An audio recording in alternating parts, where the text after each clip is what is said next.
Good day everyone! We are the Group 3 from DSIE 3B. For today's video, we are going to discuss the modes of metal transfer. So guys, keep on watching! This report will explain the modes of metal transfer, to define the advantages and limitation of 4 basic modes of metal transfer, to know the definition of short circuit, globular, axial sprays, and pulse spray transfer. The quote says, "The capacity to learn is a gift. The ability to learn is a skill. The willingness to learn is a choice" by Brian Herbert. What is modes of metal transfer? The modes of metal transfer refer to the different ways in which the pillar metal electrode is transferred through the welding arc and into the weld paddle. Selecting the proper mode of transfer depends on the welding process, welding power supply, and consumable that is being used. The variables that determine the mode of metal transfer include wire diameter, amperage, voltage, and shielding gas composition. When we say modes of metal transfer, ito yung iba't ibang paraan na kung saan itong si filler metal ay inililipat si welding arc patungo kay welding paddle. Nakadepende din yung mga paraan na gagamitin natin sa proseso ng welding, halimbawa sa power supply at consumable na gagamitin natin. There are 4 basic modes of metal transfer in the welding process. Number 1, we have the short circuit. Short circuit, commonly called short arc and formerly called GMOS, is a mode of metal transfer with low heat input where the transfer of metal from the electrode to weld paddle occurs by a series electrical shorts. As the welding wire is fed, it makes physical contact with the base material and create shorts. As the short occurs, the voltage immediately drops to zero. Karaniwan nating makikita itong si short circuit sa mga solid MIG or metal cord wire na kung saan ang ratio ng argon ay naglalaro lamang sa 75 hanggang 85%. At the same time, mababa din ang welding voltage nito. Si short circuit is from the word short circuiting, which means touching the metal many times habang gumagawa ito ng electrical contact. In addition, itong si short circuit ay may mas mababang init ng input dahil sa mababang amperage at voltage na ating ginagamit. Dahil dito, maaari maging limitado ito sa mga matitipis na materyales. There are advantages of short circuit transfer. Number 1, we have the good for thinner materials. Low heat input prevents blowing through the base materials, and as long as the travel speed is adequate can also prevent distortion. Number 2, all position welding. Due to the low heat input, the paddle solidifies quickly which allows for welding in all positions. Number 3, great for gaps and bug pit up. Short circuit transfer is good for bug pit up including gaps. Short circuit is widely used to run the root pass on pipe because of this reason. Number 4, low cost. The low amperage requirement of short circuit transfer means that basic, low-end power sources can be used. Carbon dioxide is relatively inexpensive compared to mixes with high argon content. Ito yung kauna-unahang advantages ng ating short circuit. Mabisa itong gamitin sa may mga maninipis na materyales at pinipigilan din nito ang low heat input para maiwasan ang pagkabuluktot.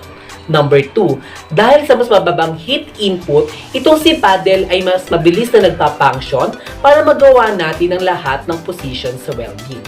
Number 3, itong si short circuit ay malawak ang ginagamit upang patakbuhin ng root pass at maganda rin itong gamitin sa may mga gaps at magandang fit up. Number 4, maaari din tayo makatipid dahil sa mas mababa itong si carbon kaysa sa mga argon. Here are the limitation of short circuit transfer. Number 1, limited to sheet metal. As mentioned above, the low heat input produces lack of fusion on thicker sections. Number 2 is sputter. The shorting of the arc and subsequent blasting of the arc by the spike in amperage generates sputter which increases clean-up time and reduces the electrode's efficiency. Number 3, not allowed for use in pre-qualified welding procedures due to Good day everyone, I'm Melody Bayang from BSIE 3B. So for today's video, I'm going to discuss the globular transfer.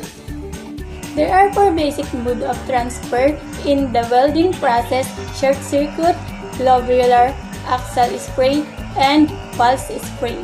The globular transfer mode uses gravity to transfer large globules of molten electrode. Short-circuiting metal transfer occurs during rapid short circuits with the molten with full. The type of metal transfer depends upon welding current, shielding gas, type, electrode, wire, size, arc voltage, and globular transfer occurs when the drop of metals are quite large and move toward the weld pool under the influence of gravity. Factors that determine the manner of metal transfer are welding current, wire, size, arc, length, voltage, power, supply, characteristic, and shielding gas. Advantage of globular transfer. Number 1, low cost. Basic constant voltage equipment and relative inexpensive carbon dioxide shielding gas may be used. The second one is high heat. Input permits the welding of thick sections. The last one is lower emitted heat compared to spray for operator comfort. Limitation of globular transfer. 1. Excessive spatters adds work time spent removing spatter. The second one, excessive spatter decreases the efficiency of the wire, wasted filler metal. Third, limited to the flat and horizontal position due to large fluid weld paddle.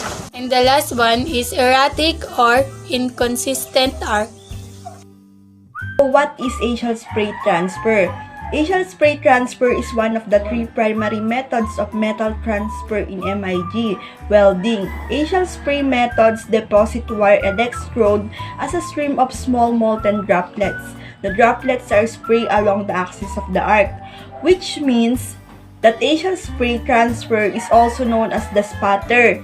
Pre-axial spray also the metal droplet transfer, the process that uses high voltage and high amperage, and it works best on thick metal joints as it provides deep penetration.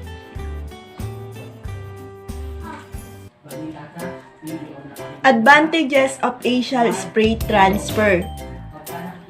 First, works well on many the most common metals and alloys including aluminum, carbon steel, stainless steel, nickel alloys, and copper alloys. Second, efficient processing of electrodes reduces waste as high as 98% efficiency.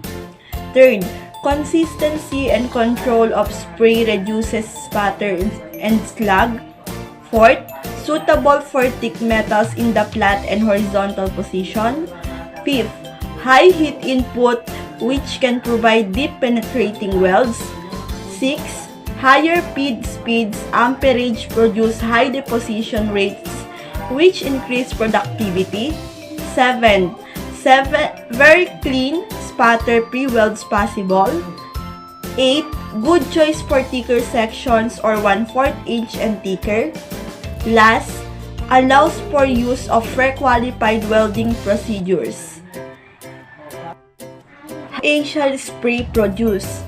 The welds produced with spray transfer that characterized by deep penetration and excellent bed appearance, provided proper welding techniques is used. So, in order to achieve spray transfer, the welding procedure should be such that provides amperage above the transition current and the corresponding voltage to achieve the stable arc. The amperage level at which we attain axial spray transfer is dependent primarily on the 2 variables. And this is shielding gas composition and electrode diameter.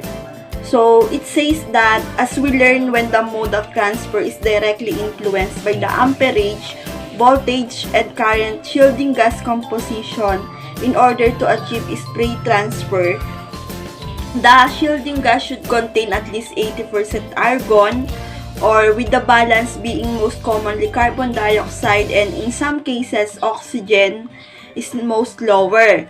Gases of these compositions provide a stable medium for the metal droplets to transfer smoothly through the arc. What is pulse spray transfers? Pulse spray refers to the mode of transfer in which metal droplets are transferred through the arc with changes in the amperage produced by the power source. So, the power source provides a pulsing peak current that raises the amperage above the transition through the current and allows for axial spray transfer. So, this peak current is only applied for a short time, measured in milliseconds, and then a background current takes over the current in high enough to keep the arc lit but low enough to prevent metal transfer, meaning metal transfer only occurs while the peak current is applied. Advantages of pulse welding. Reduction in sputter. This reduction is associated with pulse being done in spray transfer. Thus, the base metal is eliminating the sputter. So, the sputter can still occur if the base metal is dirty or contaminated with the oil, grease, rust, paint, or other contaminants. Second is higher deposition rates for out-of-position welding. This is due to rapid cooling of the funnel during the background part of the cycle. This allows the funnel cool quicker, so larger funnels, higher wire feed speeds, and thus higher deposition rate can be carried in the vertical, off, and overhead position. So, keeping in mind that in the flat and horizontal position, pulse may actually slow you down, more resistant to lack of fusion than short circuit and globular transfer. Most people assume pulse welding reduces penetration, but this is not the case. The peak current takes care of achieving the desired penetration.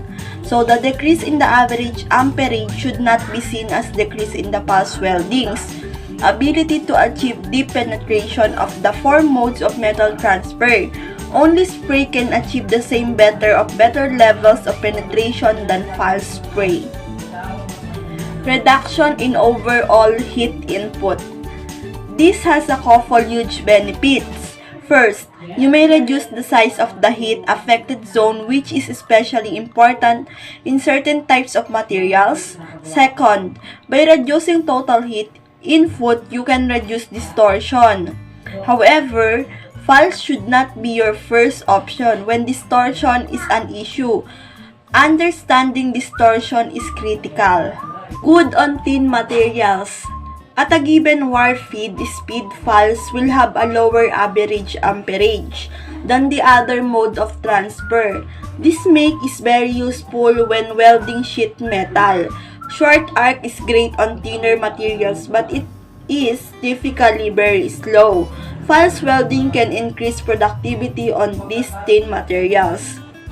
Reduces fume levels. Pulse spray transfer can reduce fume generation compared to all three other modes of transfer. Keep in mind that dirty base metal contributes to fume generation. Limitations on pulse spray transfer. First, cost of equipment. The equipment necessary for pulse spray transfer requires more hardware and is more expensive than conventional step-down transformer power sources. Second, cost of gas. The gas blends required for pulse welding are more expensive than the commonly used 100% CO2 or 75% argon or 25% CO2 gas for short circuit and globular transfer modes. Third, higher radiated heat. High arc energy produces higher levels of radiated heat and brighter arc compared to short circuit and globular transfer. This means welding can be uncomfortable for the welder. However, pulse spray should produce much less radiated heat than spray.